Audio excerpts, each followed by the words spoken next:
ولو أرادوا الخروج لأعدوا له عدة ولكن كره الله بعاثهم فثبطهم وقيل اقعدوا مع القاعدين.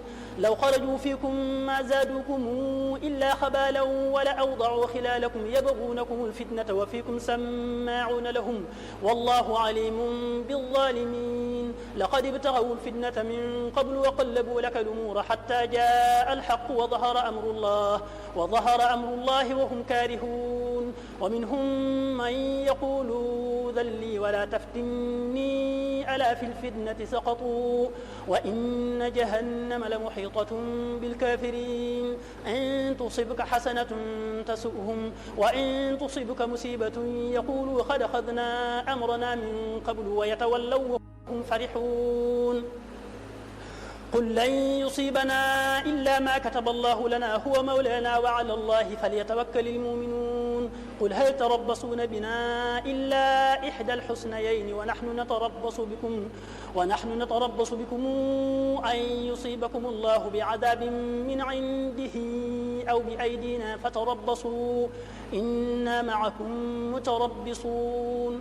قل أنفقوا طوعا أو كرها لن يتقبل منكم إنكم كنتم قوما فاسقين. وما منعهم أن تقبل منهم نفقاتهم إلا أنهم كفروا بالله وبرسوله ولا